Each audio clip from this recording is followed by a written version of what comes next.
Glória a Deus. Abra sua Bíblia em Atos dos Apóstolos. O capítulo é o de número 6. Estamos hoje na sexta semana, na sexta série do livro de Atos dos Apóstolos. E eu quero compartilhar com os irmãos hoje o capítulo de número 6, que vai falar sobre a instituição dos diáconos e também Estevão perante o Sinédrio, um diácono cheio do Espírito Santo. Oh Deus! Amém? Está projetado ali também?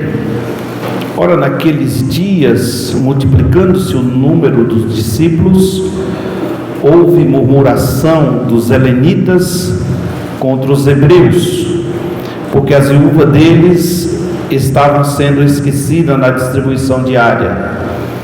Então os 12 convocaram a comunidade dos discípulos e disseram: não é razoável que nós abandonemos a palavra de Deus para servir às mesas. Mas, irmãos, escolhei dentre vós 7 homens de boa reputação, cheios do Espírito Santo e de sabedoria, aos quais encarregamos desse serviço. E quanto a nós, nos consagraremos à oração e ao ministério da palavra. O parecer agradou toda a comunidade, e elegeram Estevão, um homem cheio de fé e do Espírito Santo, Filipe, Prócoro, Nicanor, Timão e Parmenas, Nicolau, prosélito de Antioquia. Apresentaram-nos perante os apóstolos a este, orando lhe impuseram as mãos. Crescia a palavra de Deus, e em Jerusalém se multiplicava o número dos discípulos. Também muitíssimos sacerdotes obedeciam à fé. Somente até aqui. Nós vamos contextualizar depois os outros versículos. Senhor Deus, eterno Pai, mais uma vez estamos aqui para aprender de Ti, da Tua palavra. Abra a nossa mente para entendermos qual seja a boa, perfeita, agradável vontade do Senhor nesta noite. E que a Tua palavra, meu Deus, ela fale em nossos corações. Repreenda toda distração, toda retaliação do inimigo, toda força contrária. E que possamos, meu Deus, estar atento ao ouvir a Tua voz. Te pedimos e te agradecemos no nome de Jesus. Amém. Podeis sentar, meus irmãos. Estamos hoje na sexta semana estudando a série do livro de Atos dos Apóstolos. Começamos no primeiro capítulo falando acerca da ascensão de Jesus, a promessa da descida do Espírito Santo, a convocação de Jesus a permanecer em Jerusalém, até que do alto eles fossem revestidos de poder. O capítulo de número 2, nós falamos sobre a descida do Espírito Santo, e ali todos foram cheios do Espírito Santo, começaram a falar noutras línguas, e ali começa a expansão do Evangelho.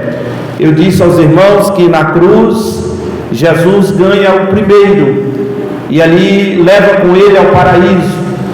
500 pessoas ali viram Jesus sendo ascendido ao céu, apenas 120 obedeceram a ordem.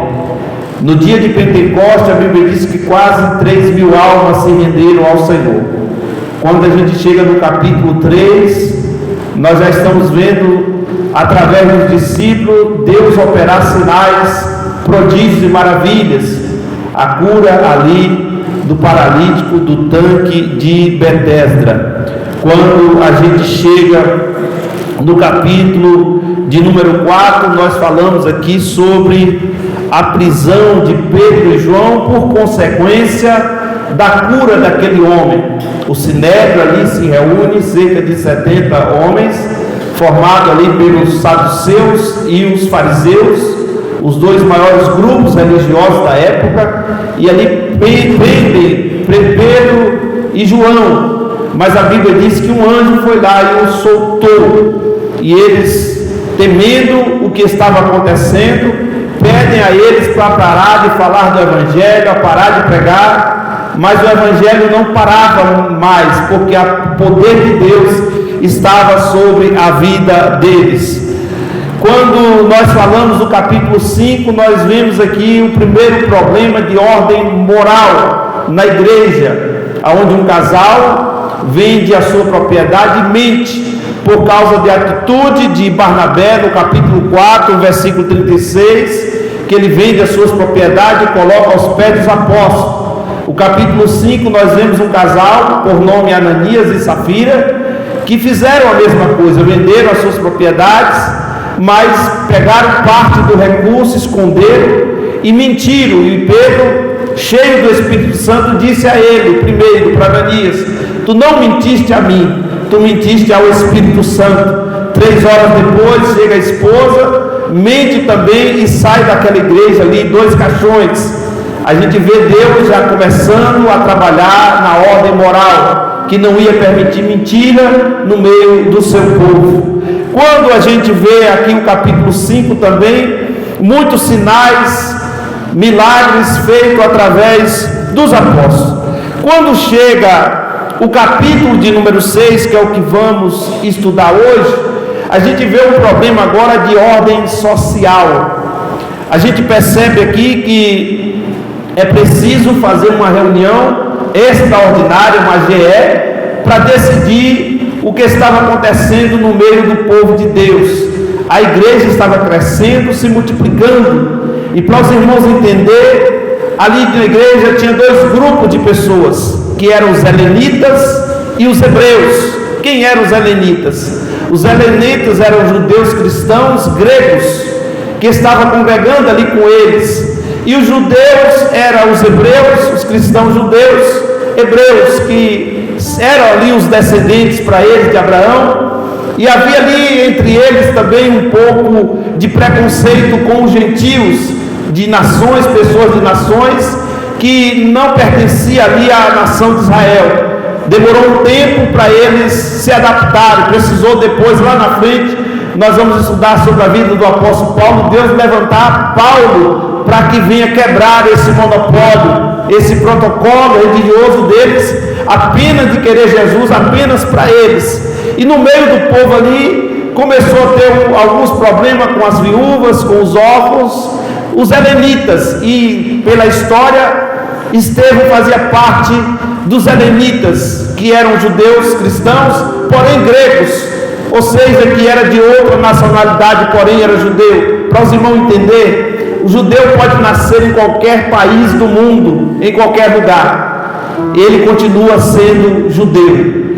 Se você olhar, Moisés, ele nasceu no Egito, e isso não tirou dele ser um hebreu, dele ser um descendente. Então, em qualquer lugar que eles nascem. Então, esses helenitas eram judeus cristãos, porém eles vieram do território da Grécia, então não fazia parte daquele território. Então havia ali um pouco de preconceito com eles, mas Jesus veio para quebrar todos esses preconceitos. Quando a gente observa o capítulo 4 do Evangelho que João escreve, ali havia também uma divisão entre o samaritano, o rei do norte e o rei do sul, e Jesus ali vai para quebrar esse protocolo também de nacionalidade.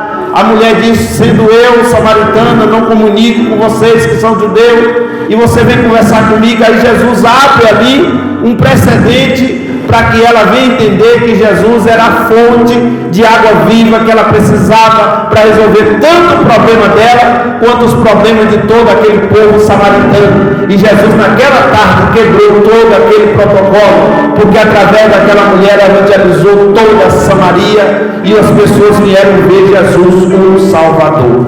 Então aqui, para a gente entender que aqui começa um problema de ordem social. Havia uma reclamação entre os irmãos que a turma dos helenitas, os judeus gregos, não estavam comendo o suficiente, os banquetes estavam sendo separados.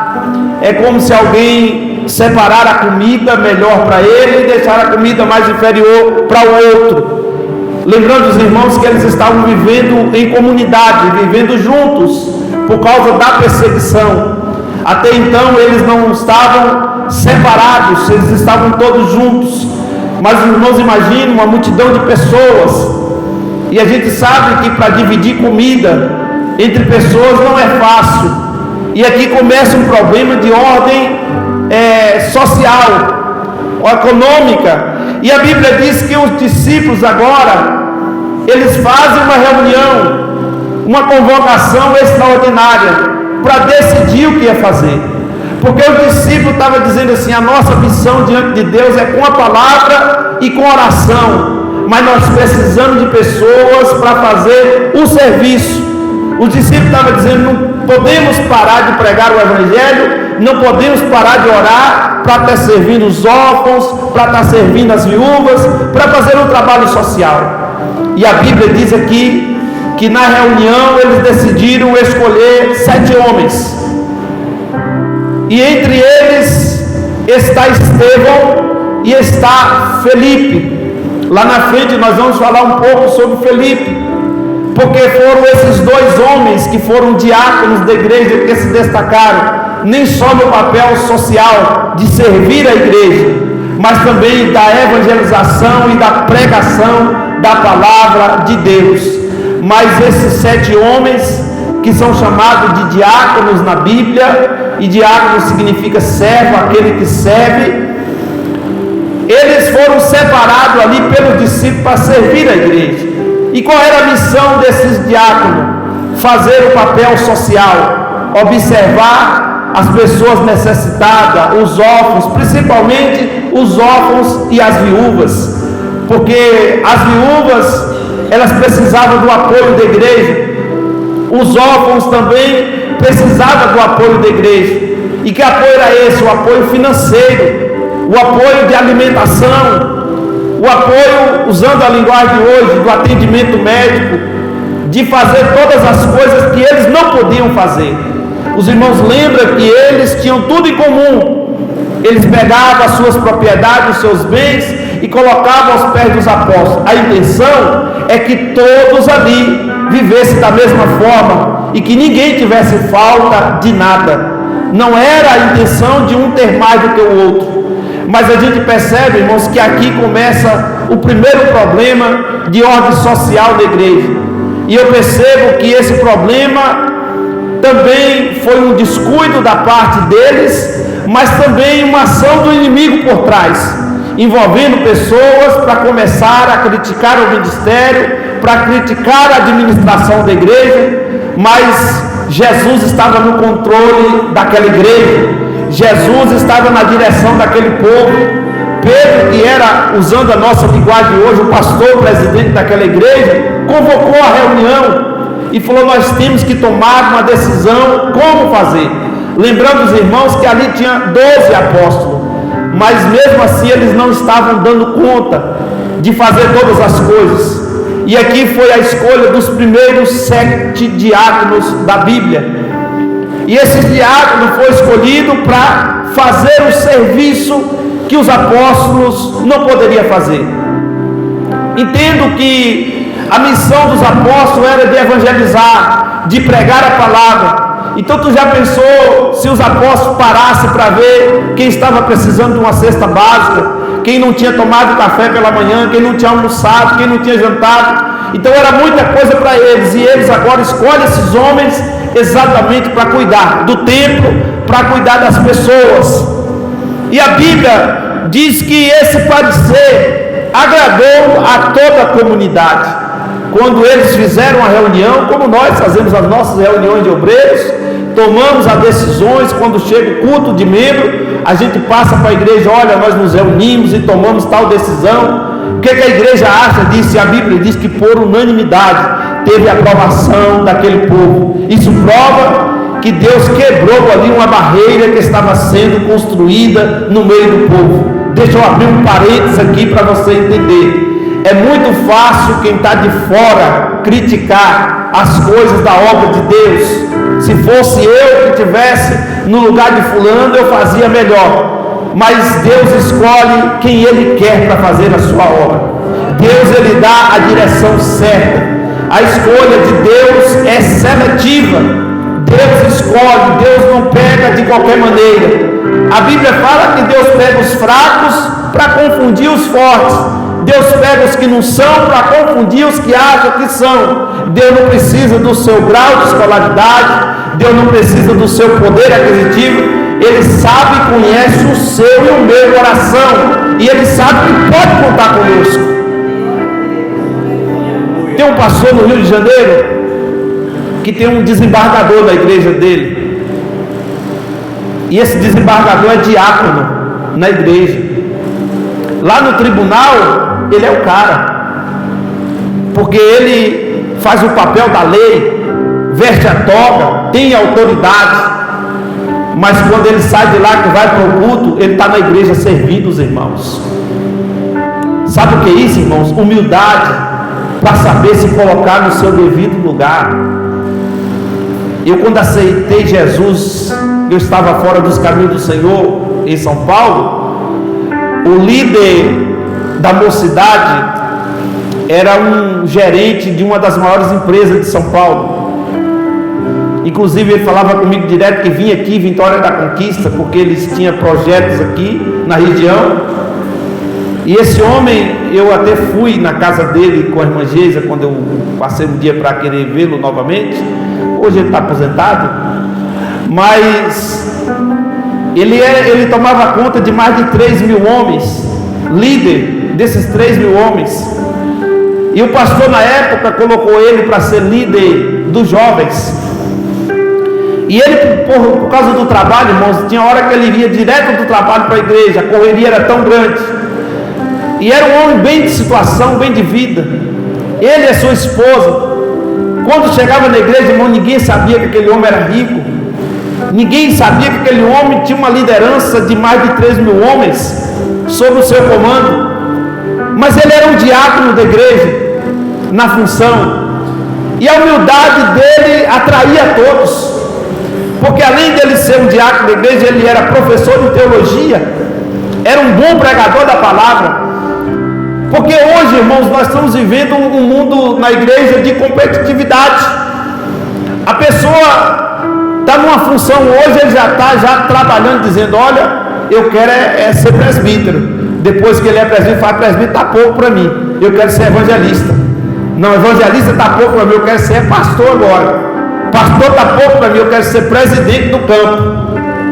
Daqui a pouco não está pouco para mim, eu quero ser o presidente da convenção. Daqui a pouco ele quer ser o Jesus Júnior. Porque são pessoas que não procuram crescer de acordo com a palavra de Deus. Deus vai fazendo as pessoas crescer de acordo com aquilo que Ele vai produzindo na obra do Senhor. Eu vou dar exemplo aqui de 2 diáconos. Um é Estevão, vou falar um pouco dele. O outro é Filipe, que mesmo sendo diácono fez o papel de evangelista. O que o evangelista faz? Prega, evangeliza, prega a palavra de Deus. E esse homem, ele se destaca no meio do evangelho. E o que me chamou a atenção foi as características que a Bíblia fala deles, principalmente desses 2: homem cheio do Espírito Santo e de sabedoria. Porque tem gente, irmãos, que acha que ser cheio do Espírito Santo é falar língua estranha. Ser cheio do Espírito Santo não é falar em línguas. Ser cheio do Espírito Santo é manifestar o fruto do Espírito: a benignidade, o amor, a temperança, a fé. É você manifestar em você aquilo que tem dentro de você. Porque aqui nós observamos que a igreja primitiva, ela começa a demonstrar o seu papel para servir de exemplo para nós hoje. Se eu fosse colocar um tema nessa mensagem, eu iria colocar: transformando provação em triunfo. Repita comigo: transformando provação em triunfo. Aqui começa a primeira prova de fogo para a liderança. Ali os 2 grupos, os helenitas e os hebreus, começa a ter uma discussão entre eles, uma perseguição interna. Mas, irmãos, aonde tem um homem de Deus, aonde tem uma mulher de Deus, aonde tem uma liderança da parte de Deus, o diabo é envergonhado, porque o inimigo, se ele semeou a intriga ali entre os irmãos, para achar que a obra ia parar, se enganou, porque Deus levantou, tinha 12, Deus levantou mais 7, foi agora para 19. Então Deus sempre tem um exército pronto e preparado para cuidar da sua obra. E aqui primeiro eu quero demonstrar como a igreja primitiva enfrentou o problema interno. E o primeiro problema interno que eles enfrentou foi com sabedoria e com unanimidade. Repita comigo: sabedoria, unanimidade. Depois vocês leem o texto, a gente não é obrigado a ler tudo, né? Depois vocês leem em casa. Você vai ver que eles foram unidos na decisão. Quando os discípulos reuniram, usando a nossa linguagem, a reunião de obreiros, chegou no culto de membro, ninguém levantou contra. Era para alguém dizer: eu não concordo com... Tem um nome bem engraçado aqui, que você pode, se você estiver grávida, coloca no seu filho, que é Parmenas, Nicolau, Nicanor, Prócoro. Olha que nome bonito, irmão. Chega da hora: Prócoro, vem cá, Prócoro. Tu estava onde, Prócoro? Nome bonito, né? Nicolau eu já vi. Agora Estevão você já viu, né? Estevão e Filipe, que foi os dois diáconos que mais se destacou aqui. E agora esses homens se levantam e a gente vê a unanimidade da igreja. Convocou a comunidade e disseram: não é razoável que nós abandonemos a palavra de Deus para servir a mesa. O que os discípulos estão dizendo aqui? Nós não podemos parar de pregar o evangelho. Deus não deu uma missão, tem muitas almas para ganhar. Tem que ter outras pessoas para fazer o serviço de servir a mesa. E servir a mesa aqui, irmão, não fala só de comida, não. É claro que literalmente aqui está falando de alimentação, mas servir a mesa aqui é servir a obra do Senhor. Fizemos um culto administrativo aqui no começo do ano, e esse culto administrativo é para servir a mesa, servir a obra do Senhor, porque a obra do Senhor não é composta de uma pessoa só, é um corpo místico. O problema é que tem mão que quer ser pé, tem olho que quer ser ouvido, tem nariz que quer ser joelho. Não é, irmão, cada um fica na vocação que foi chamado. Eu não vou falar onde, porque está sendo gravado e muita gente me acompanha, mas as pessoas que me acompanham vão saber onde foi. Tinha um diácono que servia muito bem a obra do Senhor, e em uma certa reunião alguém falou: podia colocar aquele diácono para ser presbítero. Aí eu falei assim: irmão, nós vamos matar o diácono e nós não vamos ganhar um presbítero. Porque tem gente, irmãos, que se você mudar ele de função, você mata ele. E foi o que aconteceu. Aquele homem era um dos melhores diáconos que tinha naquele campo, mas o dia que consagrou ele a presbítero, morreu o presbítero e morreu o diácono, porque ele sentou em cima do púlpito aqui e falou: daqui eu não desço mais nunca, agora é a vez dos outros. Ele podia ter separado com o presbítero, mas nunca deixar de ser diácono. Sim ou não? Mas o problema não foi dele, foi de quem colocou na cabeça, que com certeza não orou, não buscou a orientação de Deus e matou um diácono, um dos melhores. Porque tem gente, irmãos, que depois que sobe aqui em cima e acha que não pode descer mais. Eu cheguei uma certa vez para pregar numa igreja muito grande, e foi um culto de ceia, e o pastor chamando os diáconos para servir a ceia, e aqueles diáconos, irmãos, meio birrentos, sabe, sem querer ir para frente para servir a ceia. Aí eu peguei, eu sou muito voluntário e eu não tenho esse problema comigo, eu desci do púlpito, pegou uma bandeja e foi lá ajudar a servir a ceia. O pastor me usou, irmão, para bater neles. Está vendo aí, ó, o pregador veio de fora, cansado de viagem, e vocês são incompetentes, preguiçosos, e os diáconos tudo nos corredores batendo papo. Mas eu não fiz aquilo para afrontar ninguém, eu fiz porque eu falei, meu Deus, será que esses camaradas não podem descer para pegar uma bandeja e servir a ceia? Jesus lavou os pés dos discípulos, gente. Você sabia que na obra de Deus, irmãos, quanto mais você cresce ministerialmente, mais você desce? Porque o peso vai aumentando. O maior servo da igreja é o pastor, irmão. E para as pessoas é a maior autoridade. Mas não, o pastor é o maior servo. Porque o pastor aqui está para servir e não para ser servido. Você pode até me servir uma água aqui, cuidar de mim, mas eu estou aqui para servir a obra do Senhor. Eu faço um culto fúnebre, faço um casamento no mesmo dia. Eu prego e choro ao mesmo tempo. Eu prego a palavra, mas se precisar levar um doente, eu também levo. Se não tiver um servente para fazer a massa, eu também faço. Se não tiver ninguém para pintar, eu pego um rolo, eu mesmo pinto. Mas tem gente que acha que ele não pode nem sujar as mãos. Nós somos servos de Deus, irmãos. Independente do cargo, independente da postura que você tem, independente do dinheiro que você tem na sua conta, da casa que você mora, Deus nos chamou exclusivamente para servir. Agora a igreja, irmãos, é uma organização e é um organismo, e como organização precisa de pessoas para servir.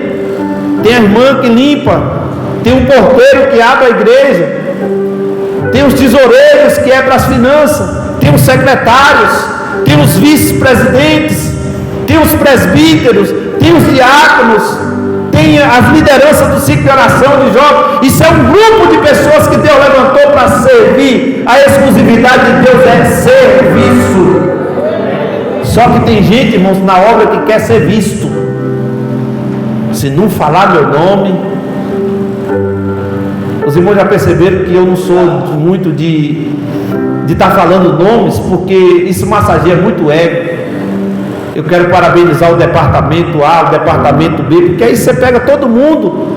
Porque no departamento tem uma liderança, mas ela também não trabalha só. E quando você pega alguém sozinho para colocar ele no pedestral, os outros ficam tristes, porque falam, eu também ajudei, eu fiz mais do que ela. Então eu falo em nome de fulano, eu parabenizo todo o departamento, porque todo mundo é envolvido na obra de Deus.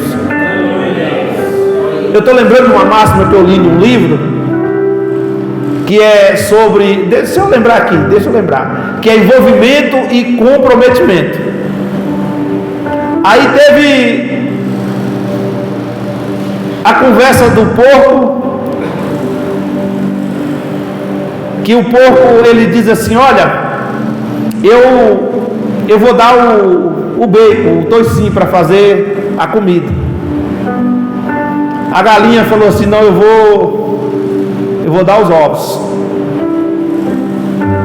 E aí dentro dessa máxima é o seguinte, o que é envolvimento? A galinha fez o papel dela, fez a doação que ela tinha que ser feita, doou apenas os ovos. Mas para fazer o tocinho e o bacon, o porco teve que o quê?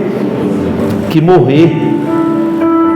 E a aplicação disso é que na obra de Deus você precisa morrer e se envolver na obra do Senhor. Morrer como? Morrer para o mundo. Lembra da mensagem de domingo? Buscar primeiro o reino de Deus, ter prioridade. Porque quando você coloca isso, irmãos, nada lá fora te atrai. Não tem nada que tire você de um culto. Não tem nada que tire você da presença de Deus. Você está envolvido e comprometido com a obra de Deus. Mas tem gente que não, só fala, eu só ajudo desse jeito, que eu só posso fazer isso. Mas tem gente, irmãos, que ele se envolve, ele se compromete, ele se coloca à disposição. E aqui nós vemos que os apóstolos reúnem a igreja e dizem, meus irmãos, nós não podemos parar de pregar o evangelho. Não é pregar no púlpito não, irmãos, era pregar nas praças, era sair pelos lugares pregando. Esse Estevão aqui Foi o primeiro mártir da igreja. Porque além dele fazer o serviço, da obra como diácono, nos tempos vagos ele pegava a Bíblia, usando a nossa linguagem, ia para a praça pregar. Jesus salva, Jesus cura, Jesus liberta, Jesus transforma. Em breve ele voltará. E se incomodou, irmãos, o Império Romano. Sabe como foi a morte desse homem? Apedrejado em praça pública. Só que quando estava jogando pedra nele, ele ajoelhado, ele gritava: eu estou vendo o céu aberto. Aleluia. Eu estou vendo o céu aberto, estou vendo o anjo subindo, o anjo descendo. Eu estou vendo a glória de Deus. Eu sei para onde vou. Você só tem a pedra para jogar em mim, mas eu tenho um trono, eu tenho a glória de Deus, eu tenho Jesus que me guarda. Aleluia.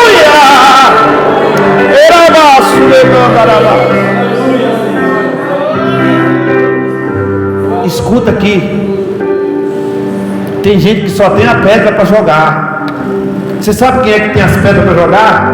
É aqueles que não fazem nada. Porque você já prestou atenção que os mais críticos não faz nada?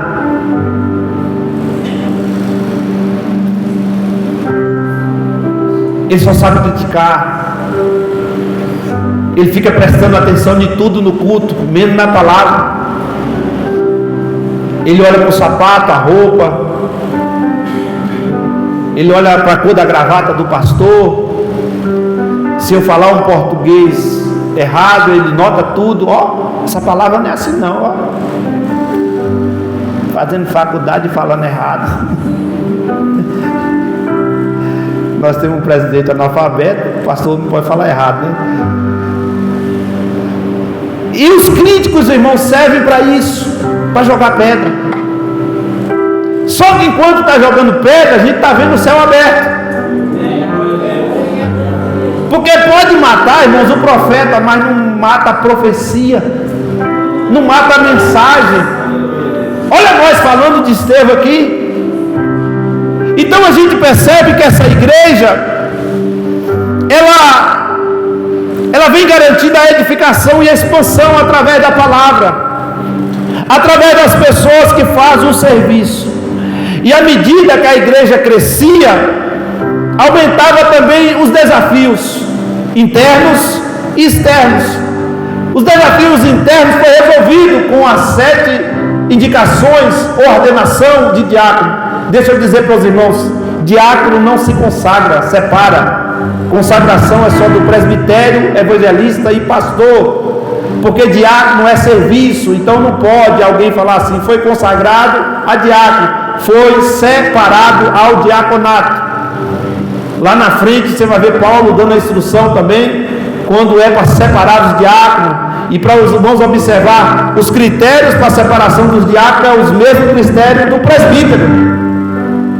Marido de uma só mulher, boa reputação, idôneo, cheio do Espírito Santo, cheio de sabedoria. E nós, irmãos, que somos líderes, pastores, nós temos que ter muito cuidado quando a gente for separar alguém para o ministério, alguém para o serviço. E a maioria das vezes você separa a pessoa que já é e não para ser. E quando você separa às vezes a pessoa para ser, ela vai te dar trabalho. Mas você sabe como é que você separa? Quando a pessoa já é. Eu sou muito observador, e eu vejo que as pessoas que eu já separei para o ministério, eu só separei aquelas pessoas que já faziam o papel, e não para ser, não por padrinhagem, não porque era meu amigo, muito pelo contrário. Eu já separei alguém que nem gostava de mim, mas era um bom serviço, era um bom serviço na obra do Senhor, e eu dizia, isso aí serve para o Senhor. Ele pode não gostar de mim, mas para a obra do Senhor ele é útil, porque eu passo, eu vou embora, e a obra permanece. E graças a Deus até agora deu certo. Eu espero em Deus que eu continue com essa mesma visão de não errar na separação de homens e mulheres para fazer a obra do Senhor. Porque você vai ver aqui, irmãos, que tudo que eles faziam era através de quê? Da oração. Nós não podemos fazer nada por emoção, nem pela razão. Nós temos que fazer pela necessidade. Você vai ver lá na frente, quando Barnabé e Saulo foi separado, a Bíblia diz: e tendo orado, o Espírito Santo nos revelou: separai a Barnabé e a Saulo para a obra. E olha que Jesus já tinha chamado Saulo, já tinha derrubado o cavalo, encheu do Espírito Santo, mas ele precisava passar pelo crivo dos apóstolos. Até Jesus, para começar o ministério, não foi lá de João Batista. João Batista falou assim: não posso nem tocar na sandália dos seus pés, João, tem que cumprir a palavra, João, você tem que cumprir, João, para o meu ministério começar, o seu tem que acabar, João, você é a voz, João, do que clama no deserto, você só é a voz, mas eu sou o prometido de Deus. E quando João batiza Jesus, aí vem a voz: esse é o meu filho amado em quem tenho prazer. Acabou o ministério de João Batista ali, irmão. João Batista estava ali até aquele dia para selar o ministério de Jesus. Eliseu, para ter a porção dobrada, teve que andar aos pés de Elias, não vendo Elias cair, porque tem muita gente querendo que o outro caia para ficar no lugar dele. Não, Eliseu falou assim: não, eu quero ver o senhor subir, mas quando o senhor subir, deixa cair a capa, porque eu quero a porção dobrada do Espírito que está em você. Então eu não quero ver ninguém caindo, quero ver alguém subindo, porque quando alguém sobe, fica vaga para outro. E Eliseu já pegou a porção dobrada do Espírito de Deus que estava sobre Elias. Então vamos lá, os problemas internos e os problemas externos. Os problemas externos eram a perseguição, porque enquanto eles estavam reunidos ali juntos, eles estavam protegidos. Tem um ditado aí fora que fala assim: boi de piranha. Alguns rios, irmãos, que é muito afetado com piranhas,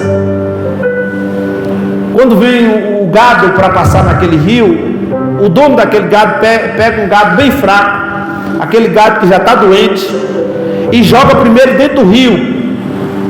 E aí as piranhas fecham em cima daquele gado para comer, e enquanto isso ele passa com os outros gados e atravessa o rio do outro lado.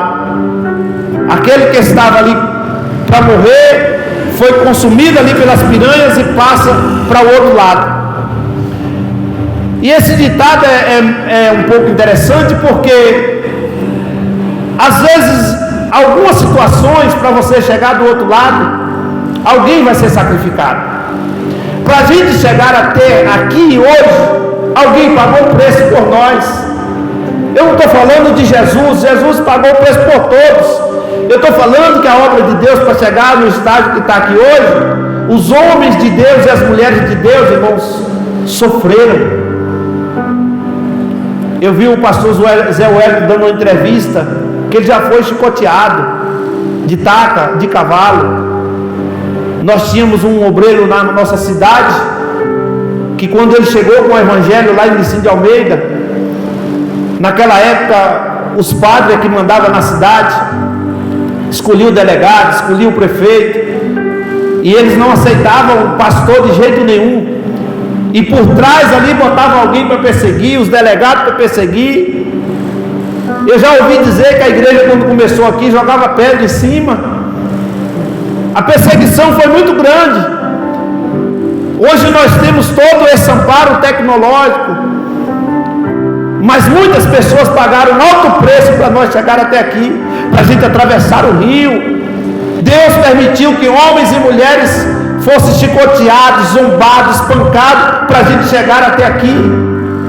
A igreja primitiva, irmão, todos os discípulos, exceto João, foram martirizados. Estevão foi apedrejado, Pedro foi crucificado de cabeça para baixo, Tiago foi morto ao fio da espada. Só João que tentaram matar ele, mas Jesus não deixou. Falou: João, tu não vai morrer não. Foi o único que foi até a cruz, foi João. Falou: tu vai ficar velho, tu não vai morrer. Jogaram João dentro de um tacho de azeite quente, e João velho, 92 anos, nadando dentro do tacho de azeite quente. Colocou ele numa ilha para ele morrer ali, porque não tinha comida, não tinha nada, tinha bichos ferozes ali. E depois, quando voltou, lá está lá o velhinho com a revelação do Apocalipse. Então Deus, ele é fiel, irmãos, mas muita gente pagou o preço. Então os problemas internos resolvem internamente. Os problemas externos, irmãos, os problemas externos da igreja, não é você que resolve. Esse é que é o grande problema de muita gente, que quer tomar o lugar que não é dele. Algumas coisas, irmão, só a liderança pode resolver. Só o concílio ou o ministério é que resolve. É para isso que tem a liderança juntamente com o ministério. E quando o ministério é um ministério unido, forte, irmãos, supera todas as dificuldades internas e externas. Problema de ordem econômica, problema de ordem moral, de ordem social. Todos esses problemas, irmãos, aconteceram nessa época, acontecem nos nossos dias, e se Jesus não voltar, vai continuar acontecendo, porque os problemas são os mesmos, as épocas é que mudam, mas quando Deus prepara um povo, uma liderança, para cuidar dos problemas internos e externos, pode ter certeza, irmãos, vai tudo bem. De vez em quando o inimigo se iranda e tenta armar uma armadilha. Agora vou causar um escândalo, agora vou fazer uma divisão, agora vou pisar no calo de um. Mas Deus levanta homens e mulheres cheios do Espírito Santo, cheios da palavra. E o que me chama muita atenção, Aristide, que esses homens eram cheios do Espírito Santo e de sabedoria. Sabedoria, irmão, você não consegue em faculdade. Sabedoria você não consegue estudando. Você pode encontrar conhecimento, e é muito bom você ter conhecimento. Quanto mais conhecimento você tem, é melhor para você. Mas a Bíblia diz que sabedoria quem dá é Deus. Deus podia levantar engenheiros para ser pastor, né? Seriam os melhores consultores de igreja, né? Mas é uma coisa tão tremenda da parte de Deus com a gente, irmãos. O pastor Sebastião, lá do Mato Grosso, hoje tem templos maiores, mas até 92, a década de 90, era o maior templo do Brasil. E Deus deu uma visão para ele e mostrou como queria a igreja. E a igreja para 24 mil pessoas sentadas. E ele projetou uma igreja redonda e sem coluna no meio. Ele já idoso, quando colocou esse projeto, os engenheiros falaram: pastor, isso não vai dar certo. Mas foi Deus que me falou. Ele falou: não, mas não vai dar certo. Segundo a engenharia, você vai ter que colocar colunas aqui de tudo quanto é canto para segurar esse telhado em cima. E o velhinho ficou chateado, porque ele falou que foi Deus que tinha dado a visão. O ministério também ficou do lado da engenharia: não, pastor, achando assim, você já está velho. E aí os engenheiros, irmãos, falou: então tá bom, pode fazer do seu jeito. Aí os engenheiros fez. Quando começou a levantar, Deus fez assim lá de cima, derrubou tudo. Aí o velhinho se encheu de força e falou: não, agora vai fazer do jeito que Deus mandou eu fazer. Ô glória, está lá o templo até hoje, irmão, nunca caiu uma tinta da parede. Porque Deus, irmãos, é que dá o projeto. Lembra da arca? Deus falou: Noé, faz assim, Noé. Não tinha gente na época para construir? Tinha. Noé não construiu sozinho com os 8 filhos, não. Pagou muita gente que ajudou a construir a arca morreu, irmão. Pastor, está na Bíblia? Tá, observe lá. Ou Noé construiu a arca sozinho? Não, irmão, ele pagou muita gente para ajudar ele a cortar madeira, para ajudar ele a detumar. É como a igreja, a gente põe gente até que não é crente para construir, não tem nada a ver isso. Isso não quer dizer que a pessoa vai para o céu, nem quem está aqui, que garante a nossa salvação é permanecer fiel até o fim. Aí Deus dá o projeto, Deus dá a estratégia e dá a sabedoria. Isso é que é lindo da parte de Deus, porque a sabedoria de Deus, irmãos, não é que você tem ela vem em você. As pessoas falam: mas fulano é tão sabido. Ele não sabe, irmão, porque ele não sabe é nada. Se não for Deus, se Deus tirar a sabedoria dele na vida dele, irmão, acaba tudo. Lembra de Sansão? Sansão se gabava porque tem o Espírito de Deus. E o problema de Sansão não foi falar para Dalila do cabelo, não, irmão. O problema de Sansão foi brincar com Deus. E com unção não se brinca, irmão. Mas Deus é tão misericordioso, que Deus falou no final: eu vou restituir o cabelo dele, eu vou dar força novamente. E todo mundo que zombou dele, porque zombou dele, pagou o preço, morreu junto com todo mundo, mas matou mais gente no dia da sua morte do que quando ele estava em vida. A Bíblia diz que Sansão, com a queixada de jumento, matou 1000 homens. Pegou um portão de 1.200 quilos e colocou lá no monte. Não era ele, era a unção de Deus que estava na vida dele. Só que ele se gabou disso. Deus falou: não pode tocar em nada morto. Ele foi lá e tocou. Não pode prostituir. Ele foi lá e prostituiu. Não pode cortar o cabelo. Se é nazireiro, foi lá e cortou. A mulher foi lá e cortou o cabelo. Mas o problema não está, a força dele não estava no cabelo, é porque ele falou que não deveria falar, se entregou para quem não deveria se entregar, e Deus permitiu ele ser punido. Tudo que você tem não é seu, vem de Deus, é dele. Meu Deus, se eu andar, sabedoria e oração, e um exemplo inspirador dessa resolução de conflito, irmãos, foi o que Deus usou eles com sabedoria para arrumar homens ali cheios do Espírito Santo. Porque não era só cheio do Espírito Santo, tinha que ter sabedoria, irmão. Porque para lidar com gente, irmão, se você não tiver a sabedoria de Deus, você não consegue. Gente é gente em qualquer lugar, irmão. Inclusive na igreja. Você está no trabalho, tem gente boa, tem gente ruim. Na sua família, tem gente boa e tem gente que não vale um conto de réis. E se tu acha que na igreja, cheio de pessoas diferentes, vai ser diferente? Aí um fala assim: eu não gosto dessa luz, está muito claro. Pastor, não estou conseguindo enxergar lá na frente não, porque a luz está muito clara. Aí você desligar: mas pastor, mas está escuro hoje, né? Eu falei com alguém outro dia: põe um óculos, irmão, que falou que estava muito claro aqui, depois que tocou a iluminação. Eu falei: põe um óculos escuro. A gente olha sempre para a janela do vizinho, né?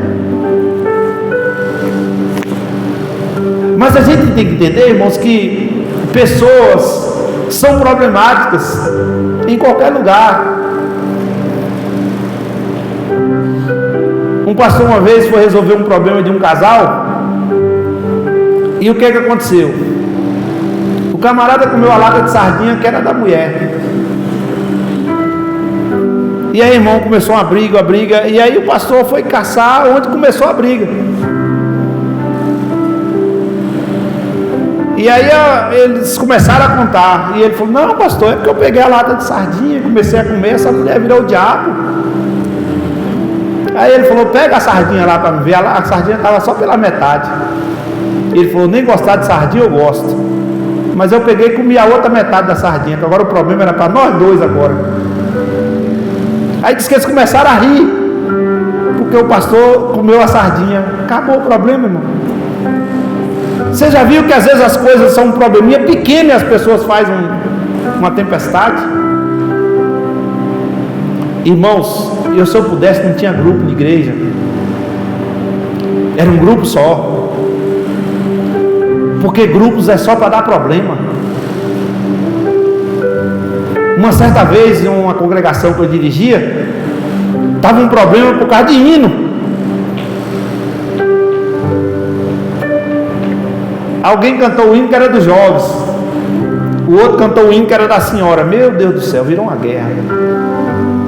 Aí quando eu soube do problema, eu pegava nos cultos, chegava, eu mesmo cantava os hinos, o mesmo hino, cantava os dois. Falei: quem vai brigar comigo agora? Aí quando foi um dia, eu chamei todo mundo e falei assim: irmão, quem compôs a letra desse hino? Tem alguém aqui que compôs a letra do hino? É sua? Não. E por que vocês estão brigando?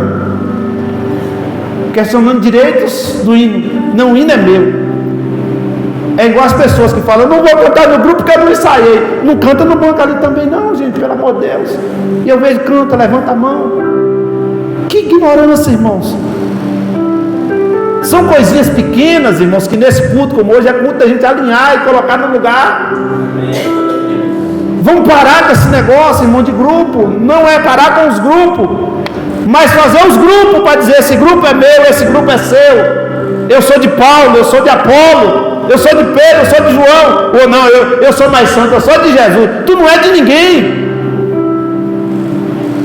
Porque tem um grupinho aí que fala: não, eu sou de Jesus. Esses são os desigrejados. Não precisa de igreja, não precisa de pastor, eu só preciso de Jesus. Esse é o pior. Porque o grupo de Paulo e de Apolo ainda está dentro da igreja. Mas o grupinho de Jesus é aqueles que falam assim: eu não preciso de igreja não, só preciso de Jesus. Ele é meu pastor e nada me faltará. E está faltando tudo, faltando paz, faltando alegria, faltando tudo. O único grupo que prevalece se chama igreja. Eu vou repetir: a minha igreja, disse Jesus. Jesus é o cabeça, nós somos o corpo. A igreja é dele. Nós dividimos tarefas, agora a adoração é a mesma. Quando a senhora estiver cantando, os homens também têm que cantar. Quando as crianças estiverem cantando, nós tudo tem que cantar junto. Quando o ministério estiver cantando, todo mundo canta, porque nós estamos fazendo isso para Jesus. É para ele, irmão. Eu não vou cantar não, senão porque vai ficar muito bonito o hino dela, irmão. É para ficar bonito mesmo. Quanto mais bonito, fica melhor, irmão, porque a adoração é para ele. Você já prestou atenção, irmãos, quando você é adorador de verdade? Eu sou músico, irmãos, e eu percebo, eu conheço a afinação de voz de longe. E aqui na igreja mesmo eu percebo alguns irmãos e irmãs que são mais desafinados do que violão de bebo. Mas você sabe o que eu presto atenção, irmãos? No semblante dessas pessoas, às vezes, é elas adorando a Deus.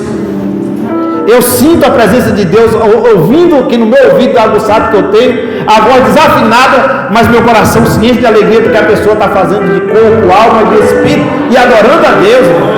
Isso é lindo demais. Ah, pastor, mas gente desafinada demais atrapalha a gente, atrapalha você. Deus não atrapalha não, porque Deus recebe a adoração de quem adora em espírito e em verdade. Eu reuni um ministério aqui a semana passada, foi? E eu estava falando para eles sobre alinhamento, da gente falar a mesma língua, da gente dar o melhor para Deus. A gente fazer, não que eles não estavam dando o melhor, mas a gente precisa dar o melhor para Deus. Nós não estamos aqui, irmão, para competir com ninguém. Lá fora na vida é competição, porque lá fora agora mesmo está uma disputa qual vai ser a música do carnaval. Sempre vem uma porqueira, não vem nada que presta, mas aquilo vira um chiclete, né? Passa de tudo quanto é rádio. O ano passado eles queriam macetar Jesus, se lascaram um monte de gente aí que quis macetar Jesus. Eu espero que eles não mexam com o meu Jesus esse ano.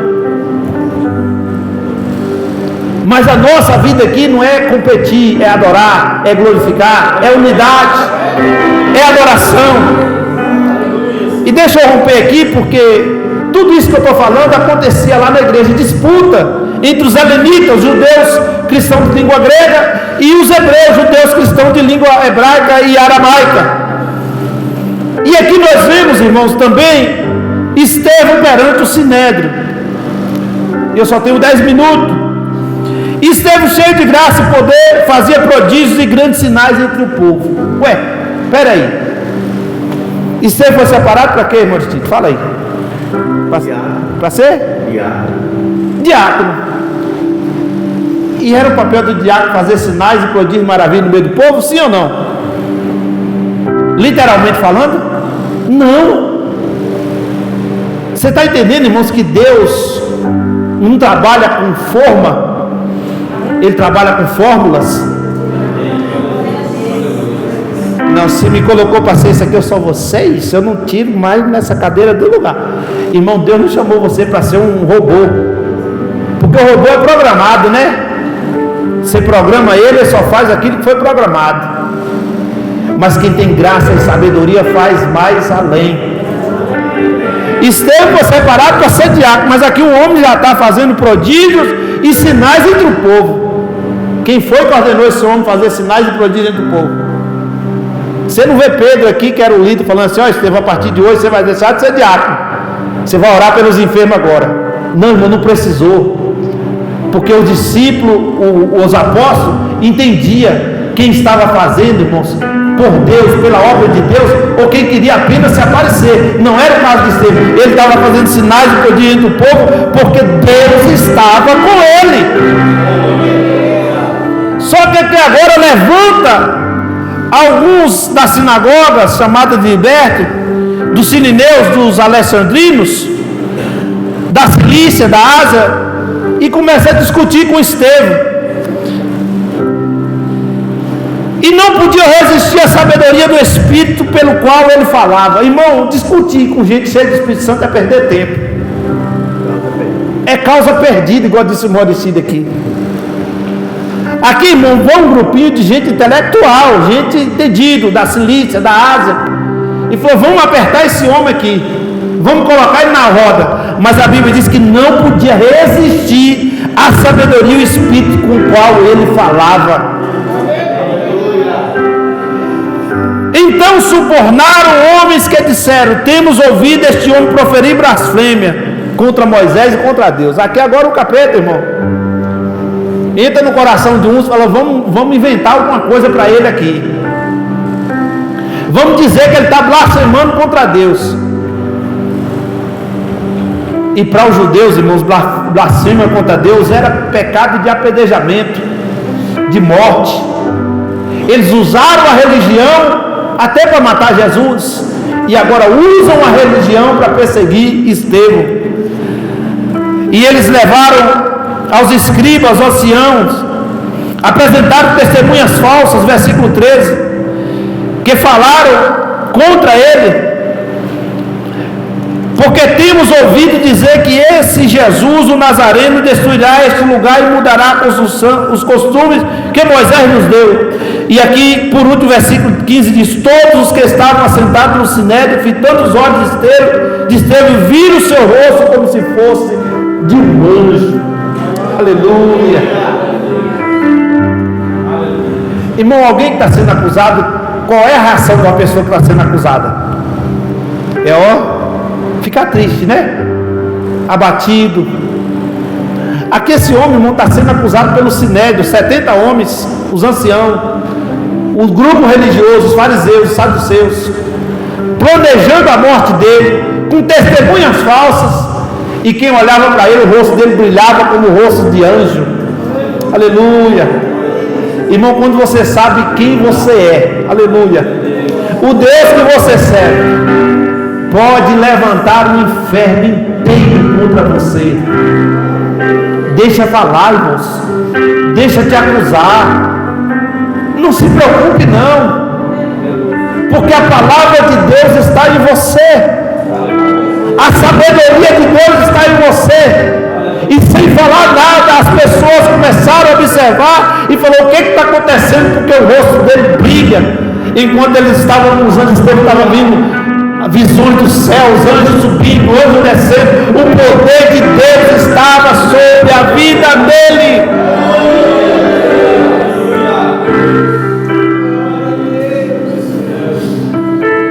Problemas na igreja são inevitáveis, especialmente em tempo de crescimento. O inimigo frequentemente busca criar obstáculos, mas com a sabedoria e a dependência de Deus, eles podem ser superados. Se você depender exclusivamente de Deus, você vai transformar a aprovação em triunfo, você vai transformar a guerra em paz, você vai transformar a tristeza em alegria, você vai transformar o ódio em amor. Fica de pé adorando o Senhor. Deus é o Deus que transforma o ambiente, e Deus transforma através de você. O que Ele precisa é de um coração cheio do Espírito Santo, cheio de sabedoria. Porque uma vida transformada, irmãos, ela transforma o ambiente que ela está. Você já experimentou ficar perto de uma pessoa amargurada, uma pessoa ranzinza, uma pessoa que só murmura?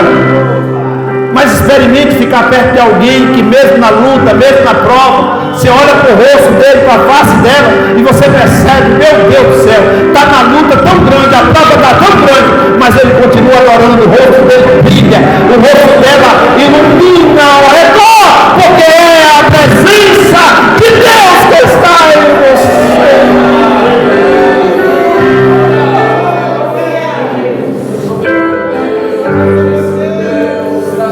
A igreja vai continuar crescendo independente de você. A igreja vai continuar crescendo na graça, na sabedoria, independente dos faladores, independente dos murmuradores, dos acusadores. Sempre teve problemas internos, sempre teve problemas externos na obra de Deus. Mas um dia Jesus deu uma palavra, e eu quero encerrar com a palavra que Jesus disse: e as portas do inferno não prevalecerão contra a minha igreja. Essa obra tem dono, você tem dono, você foi chamado, você foi escolhido, você foi levantado por Deus para este tempo. Então seja cheio do Espírito Santo, seja cheio da sabedoria da parte de Deus. Receba nesta noite essa palavra em teu coração e a unção de Deus sobre a tua vida, e glorifica o Senhor se você tem motivo nesta noite.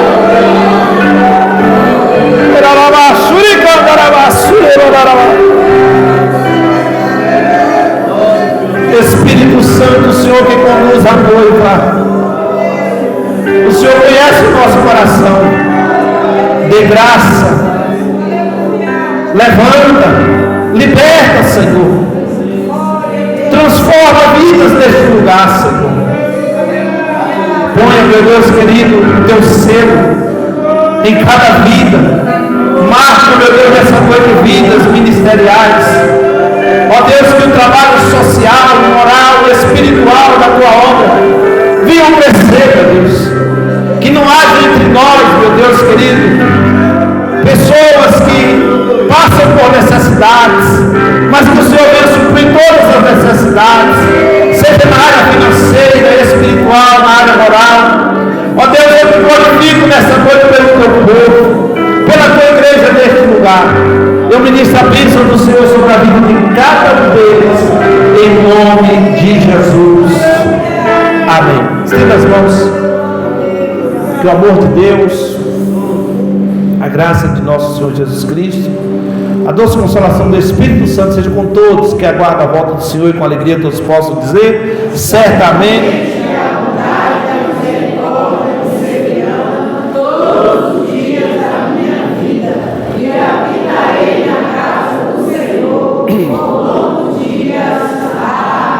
quinta-feira é o culto da vitória. ADA 2025, devemos confiar e esperar, porque Deus existe e é galardoador dos que o buscam. Amém? Vá em paz, Deus abençoe a sua casa, a sua vida.